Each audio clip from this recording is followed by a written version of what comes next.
Running Sentences presents Poli Episode 4, Friendly Fire. Hook has the Yard Council buzzing with work as new jobs come in, but he has not yet given up his search for the red button, which may or may not be found. This is a work of fiction. All of the characters, names, businesses, and events are purely from the author's imagination. Any such resemblance to actual people, in living or dead, or any actual events is purely accidental and coincidental. These characters are all wholly imaginary. Copyright 2020 Running Sentences Podcast. Hook sits in his state legislature office, studying a proposed law reform on his computer. There was something about forgiveness for minor criminal drug-related charges, but it was buried underneath all the legalese. The reading part had him bored and a little sleepy. It seemed to be a losing effort for him as his head nodded a few times. A knock on his door, with the door then opening by Jennifer. She's a slim but quiet woman with a serious, but always seemingly frowning face, not waiting for him to give the word to come in. He looked up, thankful for something else to at least glance at instead of a computer screen. Jennifer Crawley, the head of the Wildlife and Fisheries Commissioner, I believe. That's the job the whip gave you, right? She came further into the office and took a seat across from Hook. She moved the chair a little to avoid the midday sun streaming in from the nearby window. Mr. Hook, it is very nice of you to remember my small job title after I worked so hard for our party. Only such a small reward for my efforts. Yes, I'm sorry about that. It's an unfortunate situation. I don't know why they gave out what jobs they gave out. I don't know what the governor or the chief whip were thinking when they gave you such a small little task. It's a fine job, and I'm more than capable of rising to the hardly funded program. I can rise to the challenge of getting it to the heights that no one has seen before. I have a feeling that there is a massive thing missing from what you're saying, and that you don't want to say it, but you want me to say it. What? But? You don't want to say that? It sounded like it needed to be unsaid, though the question remains, what is the problem? The secretary in charge of the civil side of my little club is preventing me from doing much, and I can't do anything about him, but I want to do something about him. I have heard you've had similar issues, and you're also seeking answers. Yeah, it does sound a lot like my department and dealing with Alice Jacob. Most of the time I try to do anything, she just manages to get me spinning right around until I don't know what I'm doing. Luckily, I know about a red button, which is normally enough to get her to back up slightly. A red button? Yeah, it's this thing where if you hit the button, it reorganizes every civil department, moving about the big wigs and maybe the little wigs, moving them to another department or something like that.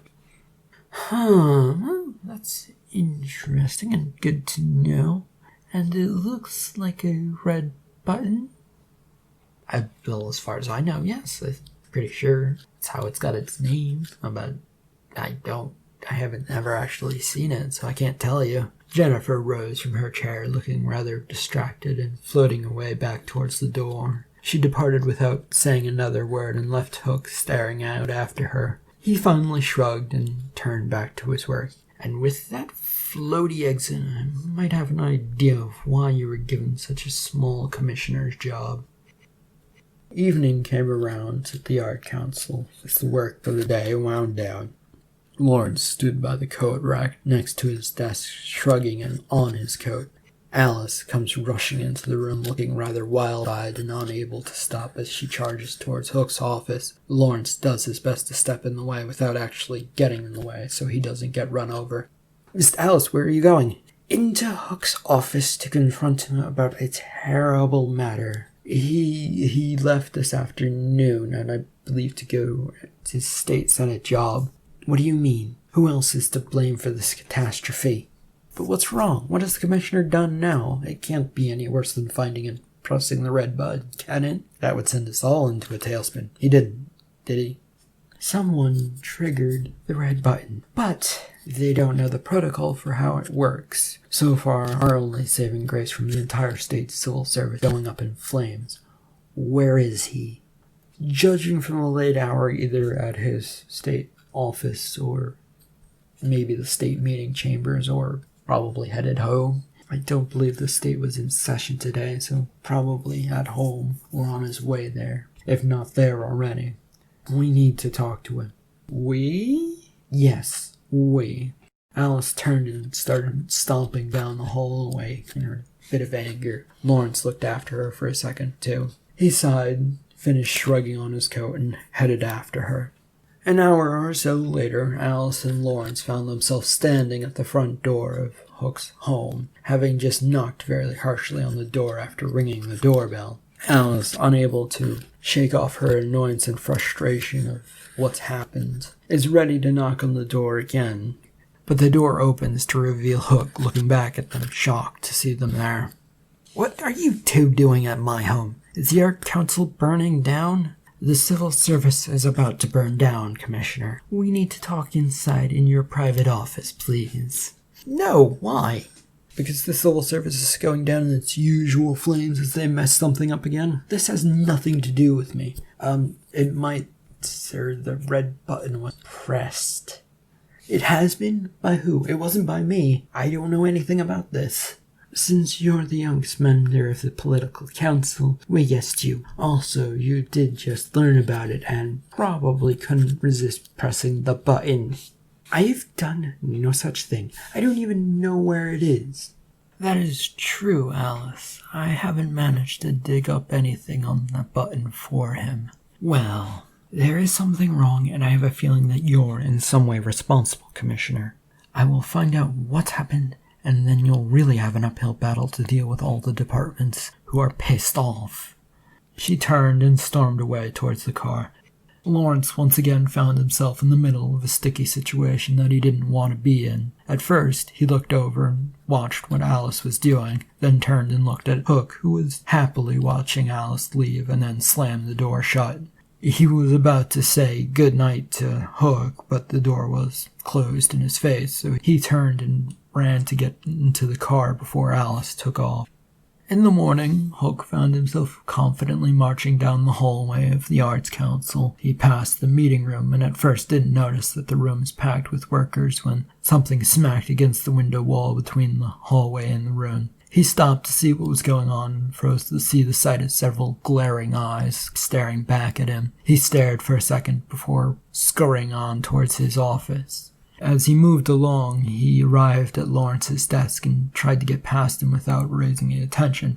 However, the rushing motion of fast walking away from a problem did draw Lawrence's attention. "Ah, good morning, Commissioner. You're late this morning." "Late? How am I late? And why are there Art Council employees in the meeting room? And are they here to chop off my head by the orders of Alice Jacob? And is she in there stirring up trouble?" "They are not Art Council employees, sir. They are artists who are looking to build an art colony established within the state. You had a meeting with them at 9:30 a.m. It's now 9:45.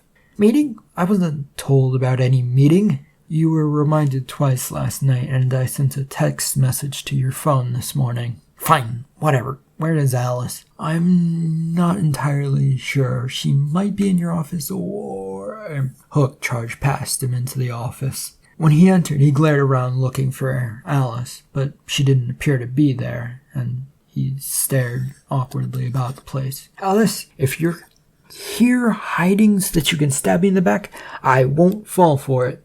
When no response came, he backed out carefully, watching all of his corners so that she wouldn't get the jump on him.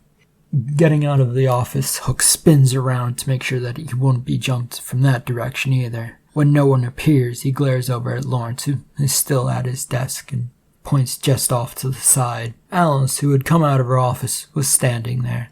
"What's with this meeting this morning that I wasn't told about?"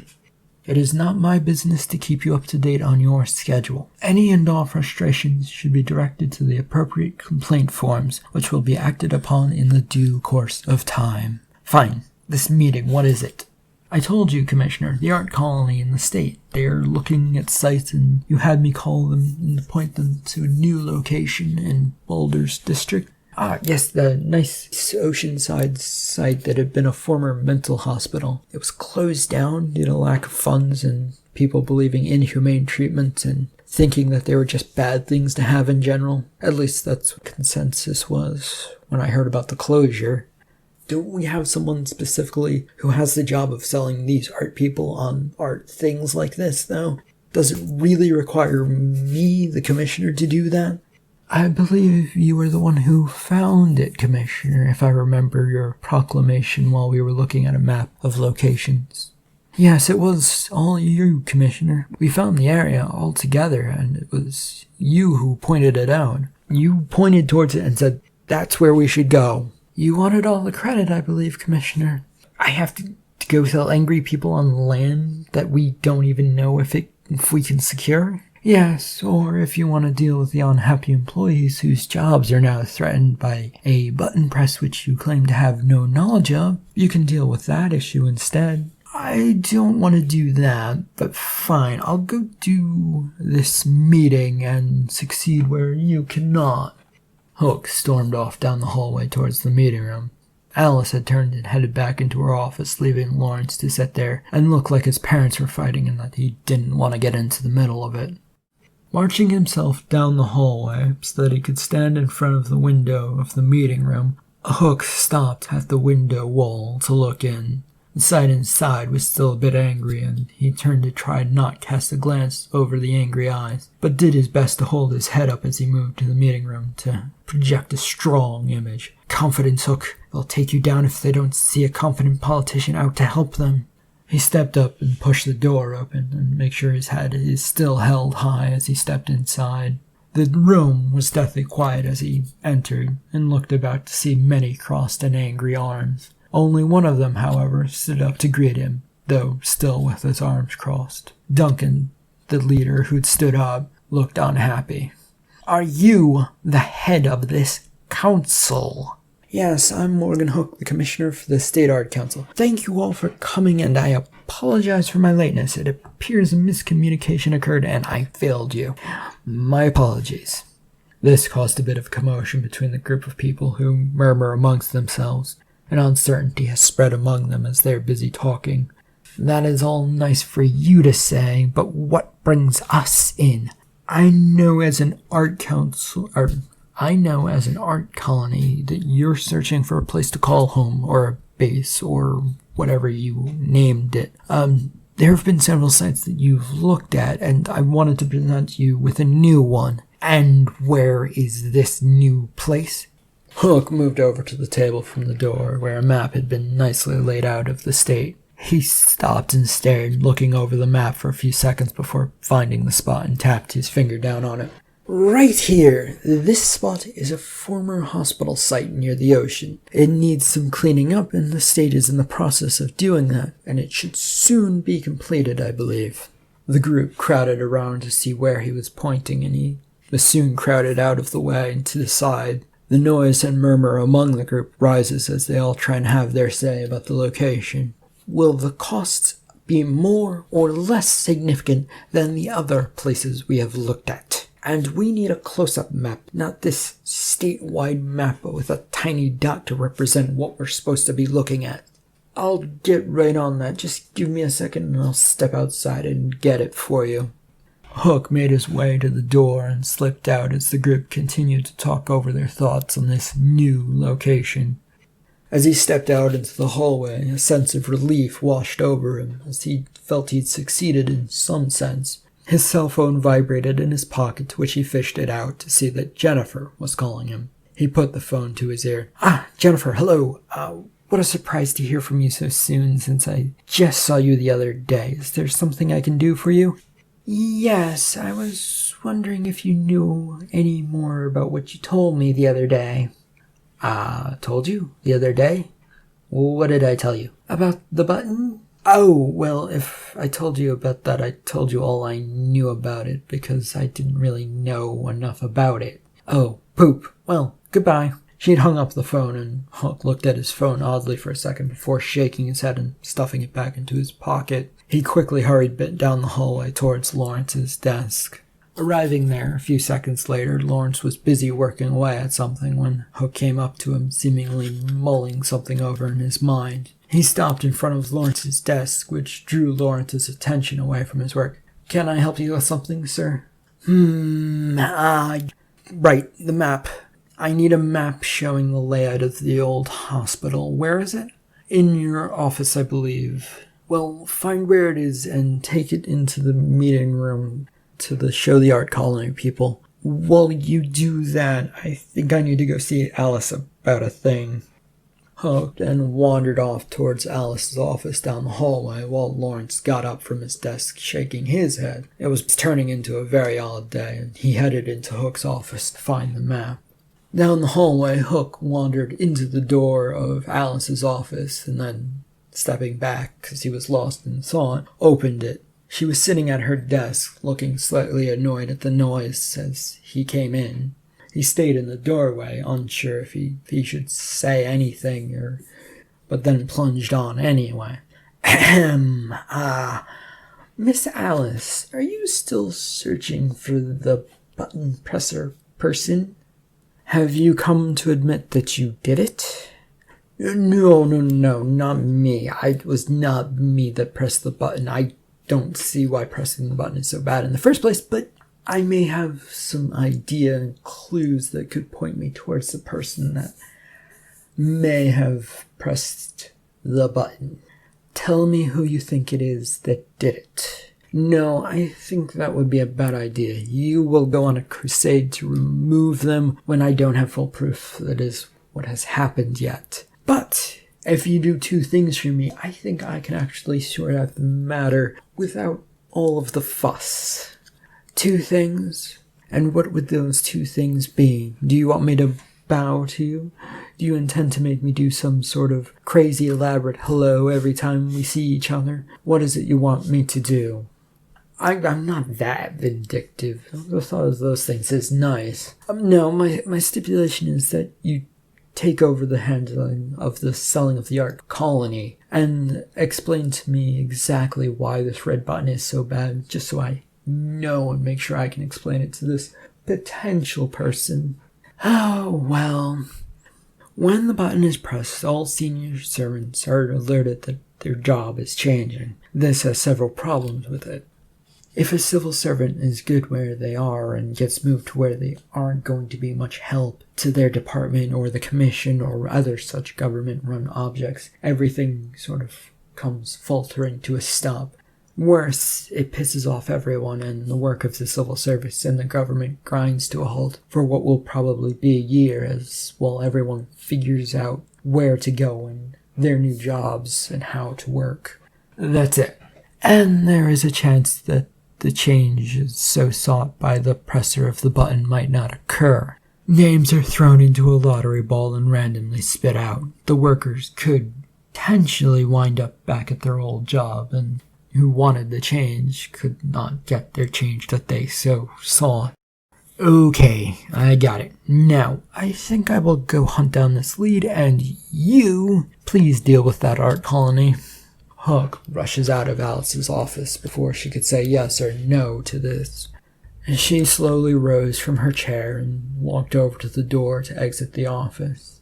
Hook, meanwhile, had fled his way down the hallway, rushing past the meeting room. Lawrence, who was inside the meeting room with the maps, noticed Hook running away and heads for the door, but is intercepted as Alice came down the hallway and entered. How is everything going in here? I'm not sure. Duncan doesn't seem to be sold on this new location, but the others are curious. What's with Hook? He's on a secret mission he assigned himself. She moved past Lawrence and fully entered the meeting room and pulls Lawrence in with her. Duncan looked both of them over as they came in and then walked over like he was ready to leave. Are you headed out, sir? Where's the commissioner? He had to run out and deal with a stupid situation he got himself into. I'm stepping in to help you out as the permanent top secretary of the Art Council. Do you like the location that was found for you? It's not a great site, but I can't discount it until we've seen it in person and then voted on it. That we can easily arrange, if you have some more time today. The location isn't far away, and we can be back in just a few hours if we go now. Would that be of an interest to you? Well, yes. I think we can get this done and vote down this hideous idea. It probably costs too much money, and state hospitals are never clean sites. It'll be years before we could actually have the site to ourselves. Duncan angrily charged out of the room, the rest of his colony group, which were still around the table looking over the maps. If the rest of you will follow Lawrence here, we'll show you to the spot on the map in person. This will happen via bus, and you don't have to pay a dime or a penny for any of this. This appeared to please the group very much as they all gathered themselves and headed for the door. Lawrence rushed ahead and hurried out in front of them so that he could lead the way. Alice, with a sigh, watched them and followed them out. Hook, meanwhile, had charged his way down to the building lobby, heading for the exit, when he noticed the building directory for all of the commissions and offices in this office building. He stopped and directed himself towards the directory to search for the Wildlife and Fisheries Commission should it be located in the building. After a short search, he locates a W&F Commission located in the basement of the building. Aha! He hurried back towards the lobby elevator with the hope that what he found was the Wildlife and Fisheries Commission, and quickly got on the elevator going downward, with a bit of a jump of joy as he got on. Hook emerged from the elevator into a long, slightly dusty hallway of the basement. He looked both ways, trying to find out where he was, and to his right was blocked off by a wall with the sign for the stairs, to which he turns and wanders to his left. He wandered his way down a corridor of a clapboard hallway, looking for any signs of a directory that might lead him to his destination. The hallway, however, gave him no answers, and soon he came to the end, in which a doorway stood. With no other choice, he opened it and stepped through. He emerged into a clapboard room divided into sections by thin boards and a few doors here and there. Above each door hung a sign designating what could be found if one opened said door. He wandered until he came to a stop at a door with a small sign that said W&F Commission written in very small lettering on it. He knocked on the door, waited for an answer, but when none came, he pushed it open and tried to enter. Upon getting into the room, he expected to find a small office with a space for a few people. What he got to see was piles of paper, and some boxes that limited his view to a clock hanging above the far wall, which could look like it was reading the wrong time. On the other side of one of the walls of paper looked to be a bit of a human head that was moving around. This was at least a secretary of some sort. "Is anyone there? I heard a knock and then the door opened, but I can't see you because I'm always forced to sit." "Yes, it's Morgan Hook from the Art Council. I was hoping to see Jennifer of the Wildlife and Fisheries Commission." "Step to the side of the wall papers and then slide to the left. Once you're free of the first wall of papers, you should see a door to the right in front of you. Proceed post haste." Hook followed the ordered directions and got around the paper wall and spotted the door. As he passed by this second wall on which Brian's desk was, he spotted the man sitting on a pile of paperwork with more papers in his lap. For once he felt thankful that his department wasn't so small. He knocked on the door and waited for a response. "Oh, you should just go in. She ignores most things these days. Well, it started a few days ago. That's why we're suffering from all of this work. She doesn't do any of it." Hook opened the door and glanced into Jennifer's office before he took a step in. He moved in carefully, just in case there was more papers, and a wrong step in the office might cause an avalanche of papers and boxes to fall onto him. The room, however, was mostly clear, except for a few boxes off to the side, which Jennifer emerged from in a slight panic to see who had come into her office. "Oh, Mr. Hook, what are you doing here?" "You found and pressed the button, didn't you?" "It was just sitting in my office, and Brian out there said didn't know what it did and that it was best to just leave it alone. You, on the other hand, said it would get me a new employee to deal with." "I didn't say it would get you a new employee. There's a chance it won't. And once people discover it was you who pressed the button, they won't look kindly upon you, apparently." "I'm just gonna blame you if that's the way we're going to deal with this." You're saying I shouldn't press this button? I don't know anymore. I would press it if I knew exactly the way to do it and I could get away with it. But you shouldn't press the button. Oh, so that's why it didn't work when I pressed it. And also why the civil servants keep coming down in droves to ask if I saw or knew anything. I think even your permanent secretary, Alice, came down and glowered about the place. All you did was alert them. Now they're on their high guard and we can't touch the button without everyone swarming us. What do we do? You keep on doing what you're doing work-wise here. Don't touch the button. I'll go see a friend of mine about further understanding what we might do to get out of this situation and if we can actually press the button. Okay, I can do that. Where will you be, though? I don't want to be left out of the loop. I'll be back at the Art Council offices, hiding right where the enemy can see me. Those civil servants will never know what hit them when we find out the full answers. She nodded to this and headed over towards her desk, and Hook headed to the door and opened it carefully, just in case any piles of papers would tip over the second he charged out. None did, and he exited. Across the state, at the former mental hospital, Alice had just gotten off the Art Council bus as they had arrived in the parking lot of the mental hospital. She was the last one off as the majority of the art colony group stood nearby peering at the dilapidated site of the buildings.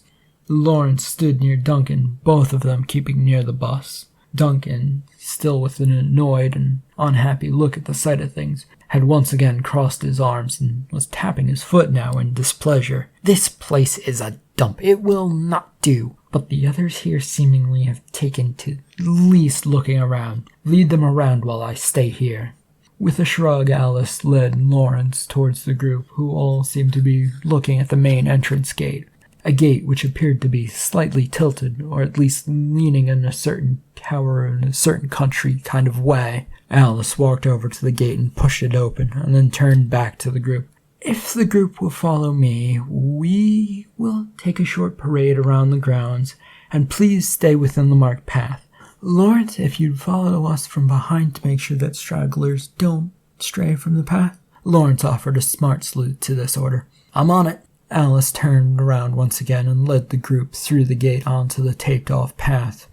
The pathway, a small, narrow, raised plank bridge that sat a few inches off the muddy ground, led them deeper onto the site. There was red tape signaling where to go and not to. There was little chance to get off without causing havoc, but Alice didn't want to take the chance, thus leaving Lawrence to follow them.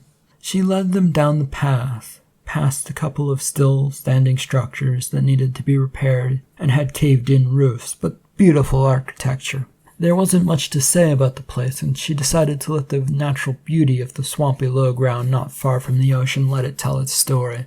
She stopped every few feet to let the group take it all in, then proceeding all the way around the circled safe zone.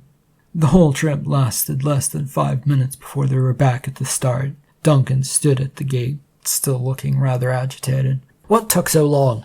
It was a rather short trip around the grounds, I thought.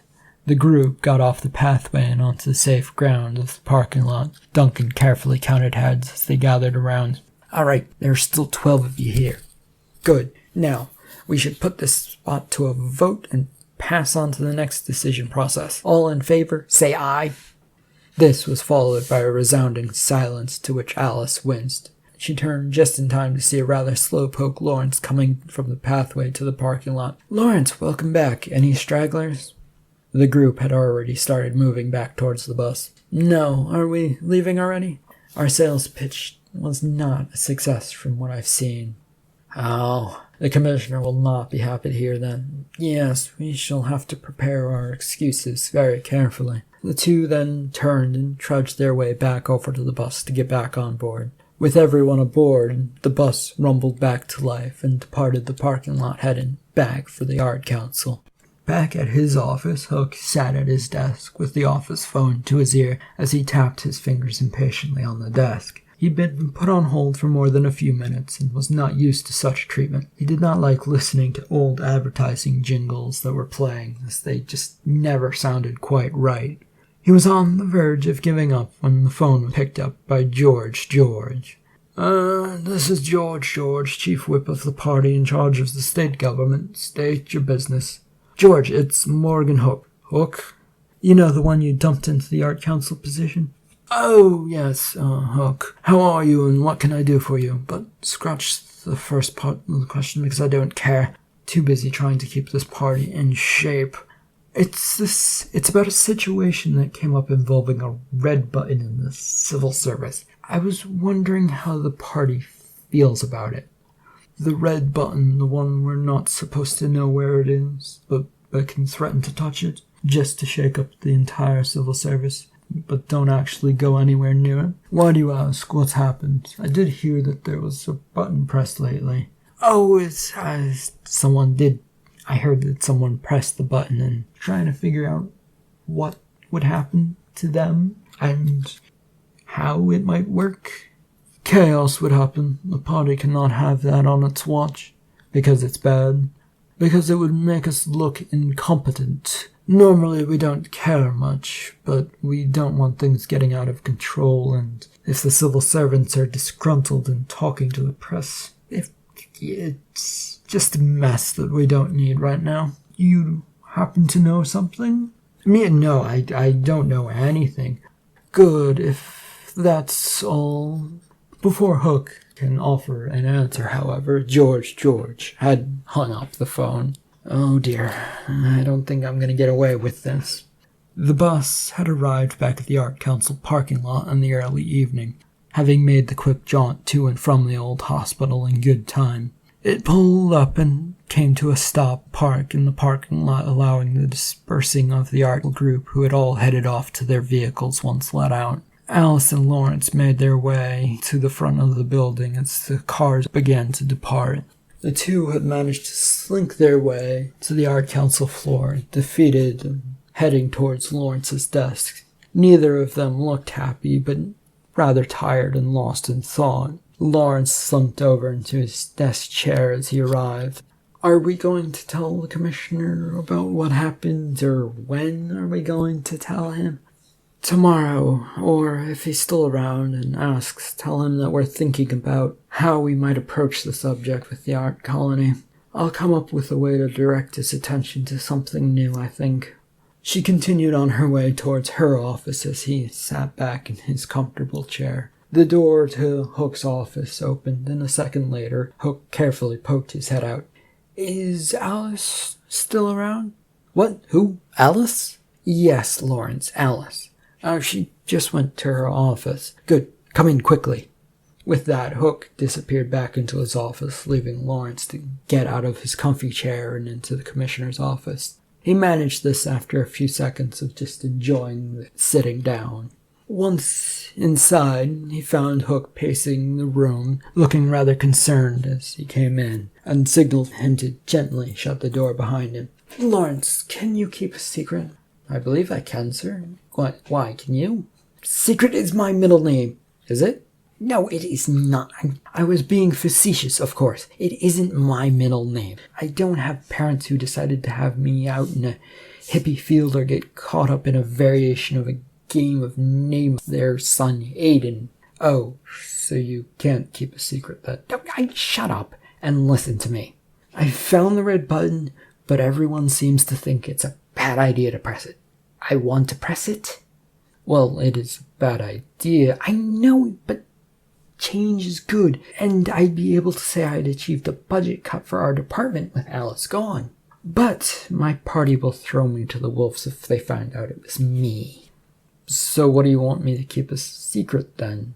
What do you think? I want to bring you into the loop before I act. I don't want anyone to know what's going on until it's too late.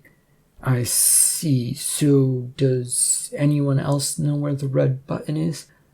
The civil service heads the department now, and the wildlife and fisheries commissioner was the one who found the button because it's in her office, and I know where it is. You want me to make sure that they don't know that you know? Yes, you do that, and I will tend to things on my side matters. I have a few more people I think I can talk to. Hook shooed Lawrence back out of his office and looks desperately around before deciding it was time to call it a day at the council. He grabbed his jacket and rushed out. Despite his plans, Hook didn't spend the night talking to other people. It had been a long night and he easily had fallen asleep. The next morning, he stomped his way across the Art Council building lobby, trying to shake the cold morning rain off of himself as he rushed to the elevator. It would just be another day of working at the Art Council and trying to devise ways of getting rid of Alice. He entered the elevator without contemplating who his other occupant was, as he hit the button for his level and watched the doors close. George, however, had other ideas and cleared his throat. Ahem! Mr. Hook, I'm glad you're here. Hook froze for a second before turning to see who it was who was talking to him. Oh, Chief Whip George, what brings you to my humble section of office buildings? The button. Oh, yes. I wanted to touch base with you in person since you last contacted me about the button. It was pressed again last night. What? Yes, and then repeatedly pressed in an attempt to set things in motion. Well, it wasn't me.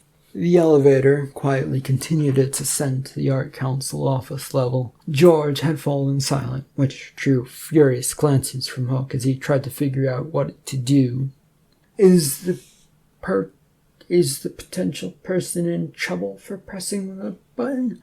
Yes, great trouble. They'll lose their job and party support. I guess you'd say that honesty is the only way out of this. Bribery might do a trick or two, but in this case, the governor just wants this solved, with someone's career on a pike as it's causing wave.